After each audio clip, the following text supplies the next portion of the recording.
Hello friend, आप लोग फिर से स्वागत है बीएसवी पटना क्लास में। तो आज हम लेके आए हैं अति लघु उत्तरीय क्वेश्चन, वो भी चैप्टर व्यापार और भूमंडलीकरण का। ठीक है, इसका हम अति लघु उत्तरीय क्वेश्चन करेंगे। अगर आप लोग वीडियो पर नए हैं तो ज़रूर वीडियो को लाइक कर ले और चैनल को भी सब्सक्राइब कर ले। इससे पहले इसका VVI टॉपिक पढ़ाया हो चुका है, ठीक है, इसके पढ़ाई हो चुका है। तो अगर आप लोग वीडियो नहीं देखें तो ज़रूर वीडियो चैनल के वीडियो में जाकर देख सकते हैं। तो चलिए हम शुरू करते हैं। इसका पहला क्वेश्चन इस तरह से, विश्व बाज़ार किसे कहते हैं। देखिए पहला क्वेश्चन है, तो इसका उत्तर होगा विश्व बाज़ार जहां विश्व के सभी देशों के वस्तुएं आम लोग को खरीदने के लिए उपलब्ध हो। जैसे भारत की आर्थिक राजधानी, यहाँ राजधानी बोला जा रहा है, तो आर्थिक राजधानी का है मुंबई में। वहाँ सब आम लोगों को खरीदने के लिए सामान हर तरह का लगभग मिल ही जाता है। तो चलिए दूसरी क्वेश्चन देखते हैं, औद्योगिक क्रांति क्या है। उत्तर होगा उत्पादन के क्षेत्रों में मशीनों और वाष्प की शक्ति के उपयोग से जो व्यापक परिवर्तन हुए और इन परिवर्तनों के कारण लोग की जीवन पद्धति और उनके विचारों में जो मौलिक परिवर्तन हुए उसे ही औद्योगिक क्रांति कहते हैं। ठीक है, समझ गए ना। चलिए आगे तीसरे क्वेश्चन देखते हैं, आर्थिक संकट से आप क्या समझते हैं। आर्थिक अर्थतंत्र में आने वाली वैसी स्थिति जब उसके तीनों आधार कृषि, उद्योग और व्यापार का विकास अवरुद्ध हो जाए उसे आर्थिक संकट कहते हैं। ठीक है, चलिए 4 में देख लेते हैं, भूमंडलीकरण किसे कहते हैं। जीवन के सभी क्षेत्रों में एक अंतर्राष्ट्रीय स्वरूप जिसने दुनिया के सभी भागों को आपस में जोड़ दिया है, संपूर्ण विश्व का एक बड़े गांव के रूप में परिवर्तित हो गए। ठीक है, उसे ही भूमंडलीकरण कहते हैं। ब्रिटेन वुड्स सम्मेलन का उद्देश्य क्या था।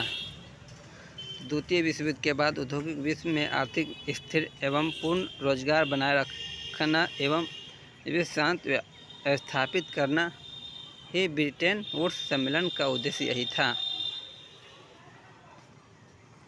चलिए आगे देखते हैं, बहुराष्ट्रीय कंपनी क्या है। कई देशों में एक ही साथ व्यापार और व्यवसाय करने वाली कंपनियों को बहुराष्ट्रीय कंपनी कहा जाता है। ठीक है, तो चलिए आगे देखते हैं, अति लघु उत्तरीय प्रश्न जो लगभग 60 शब्दों में दिया जाता है। देखिए एक में देखते हैं, 1929 के आर्थिक संकट के कारणों को संक्षेप में स्पष्ट कीजिए।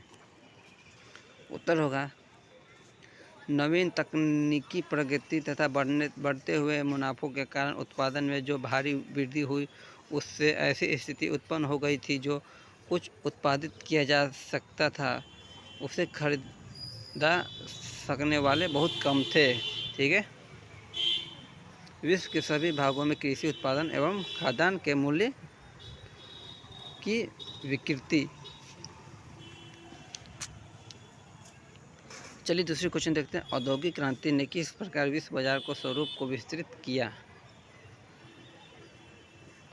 चलिए इसका उत्तर देखते हैं, औद्योगिक क्रांति ने बाजार को तमाम आर्थिक गतिविधियों का केंद्र बना दिया है। इसी के साथ ही जैसे जैसे औद्योगिक क्रांति का विकास हुआ, बाजार का स्वरूप विश्वव्यापी होता चला गया और 20वीं शताब्दी के पहले तक तो कोई इसने सभी महादेशों में अपनी उपस्थिति कायम कर ली। ठीक है, चलिए आगे देखते हैं, तीसरी क्वेश्चन, विश्व बाजार के स्वरूप को समझावे। औद्योगिक क्रांति के फैलावे के साथ साथ बाजार का स्वरूप विश्वव्यापी हो गया था। इसने व्यापार, श्रमिकों का पलायन और पूंजी का प्रभाव, इन तीनों आर्थिक प्रवृत्तियों को जन्म दिया।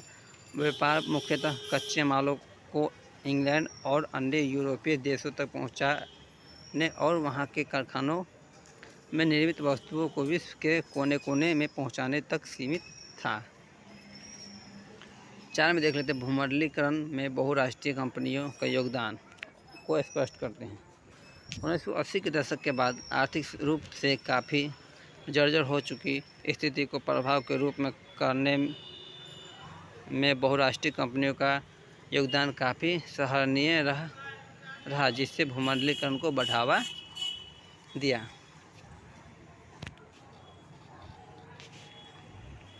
5वें क्वेश्चन देखते हैं, 1950 के बाद विश्व अर्थव्यवस्था में पुनर्निर्माण के लिए किए जाने वाले प्रयासों का उल्लेख कीजिए। ठीक है।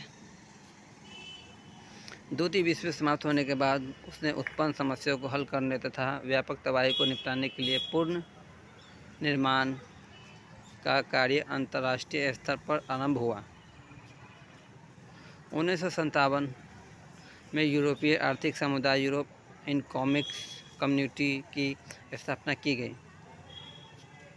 इसमें फ्रांस का पश्चिम जर्मनी, बेल्जियम, हाईलैंड, लक्ज़मबर्ग और इटली शामिल हुए। इन देशों में एक साझा बाजार स्थापित किया गया। 1960 ईस्वी में ग्रेट ब्रिटेन इसका सदस्य बना। तत्कालीन विश्व के दोनों महत्वपूर्ण आर्थिक शक्तियाँ संयुक्त राष्ट्र अमेरिका एवं सोवियत संघ रूस अपना प्रभाव प्रभावित करना चाहते थे। इस प्रयासों में अमेरिका की सहायता विश्व बैंक के अंतर्राष्ट्रीय मुद्रा कोष ने भरपूर सहायता की, जबकि रूस ने अपने विचारों को राजनीतिक शक्ति का इस्तेमाल ज़्यादा किया। दोनों देशों में अपनी नीतियाँ के अनुसार विश्व के 2 भागों में सहयोग किया। चलिए छठी क्वेश्चन देखते हैं। विश्व बाजार के लाभ हानि का संक्षिप्त टिप्पणी लिखें। विश्व बाजार के लाभ। विश्व बाजार ने व्यापार और उद्योग को तीव्र गति से बढ़ाया। आधुनिक बैंकिंग व्यवस्था के उदय में सहायता की। औपनिवेशिक देशों में यातायात के साधनों, खनन, बागवानी जैसे संरचनात्मक क्षेत्रों का विकास हुआ। कृषि उत्पादन में क्रांतिकारी परिवर्तन आया।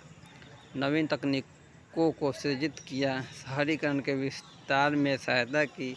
विश्व बाजार का हानि। इससे औपनिवेशिक देशों का शोषण और तीव्र हो गया। लघु तथा कुटीर उद्योगों का भी नष्ट हो गया। तो आज हम यही क्लास समाप्त करते हैं, फिर इसका नेक्स्ट वीडियो बनाएंगे।